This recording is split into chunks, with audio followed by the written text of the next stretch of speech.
nutrition and sleep go hand in hand and play a major role in our health. But some people may overlook how diet actually impacts the quality of sleep you get. Yeah, it does. We want to take a good look at that. Join us now to talk about nutrition's link to sleep is registered dietitian Marissa Meshulam. Thanks so much for being with us. Thank you guys for having me. I'm excited to talk about this. Yeah, well, let's talk about it, because after a poor night's sleep, how does your appetite get affected the next day? It feels like when I don't sleep, I want to eat more. Coffee more, right? And eat more. So what are some of the ways to handle that? Yeah, so that's definitely not in your head, right? Obviously, sleep is where our bodies gain a lot of our energy. It's our time to recharge.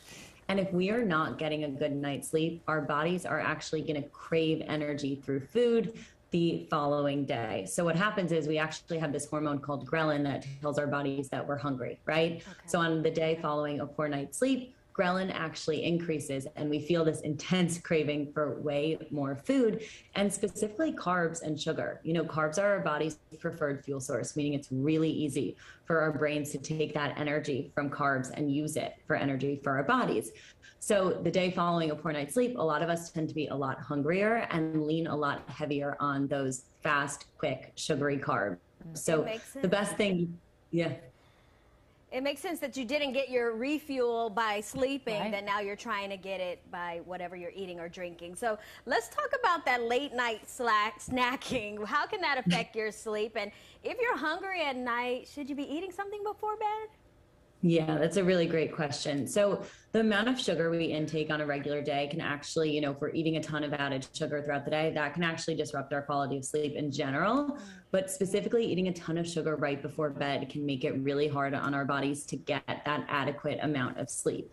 So it's totally okay to have a late night snack once in a while. Now, ideally, we give our bodies a little bit of a break, whether it's an hour, 2 hours, even 3 hours before bed most days, but on certain days you might be hungrier a little later, and that's totally fine. You just want to go for your late night snack smart. So that means that you don't want to go for something super sugary. If you are craving something sweet, I love simple things like these That's It truffles are just banana, which actually has a little bit of tryptophan in it. It's that component in turkey that makes you really tired and sleepy on Thanksgiving, with a little bit of chocolate, which has some magnesium, which helps your body relax. So that's a really good one. If you're craving something salty, I love doing like popcorn, which has a bunch of fiber, so it won't spike your blood sugar, and some almonds, which also have a great little bit of magnesium, so it will help relax you before bed. So those two snacks shouldn't really keep you up all night. I like that, a little permission to have some good snacks before bed. Permission to eat and not just drink water. So I always wonder about this.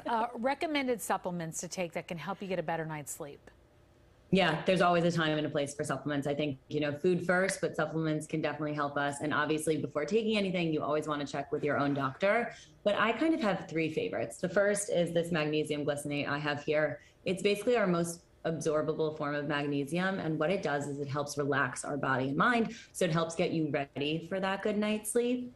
I also love melatonin. Melatonin is a hormone that our bodies naturally produce around nighttime, and we can take simple gummies like these Vitafusion that you can just add to your routine and give you a little bit of a boost. And lastly, I love CBD. CBD works so well. There's so much research showing that it really helps people who are struggling with insomnia. So those are my three go-tos for sleep. So Marissa, tell us, how does your routine before bed actually affect the rest that you get? And are there some ways to make it better?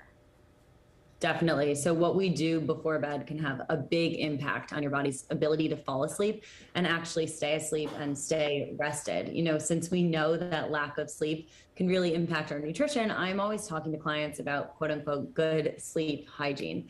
And really what that means is making sure that you're doing things before bed that actually put you in this calm, rested state. So, you know, this sounds hard for a lot of us, but trying to avoid screens for at least 30 minutes, an hour before bed can be super, super helpful. That blue light actually blocks melatonin production and can mess with your sleep. So trying to replace that scrolling in bed on Instagram or TikTok with something else, like, you know, reading a few pages out of a book or writing in a gratitude journal, just creating some sort of nighttime routine that really gets you relaxed and ready for a good night's sleep. Oh, I have to know that. You know, you asked me the other day. I scroll a lot right before bed. It's the worst habit ever.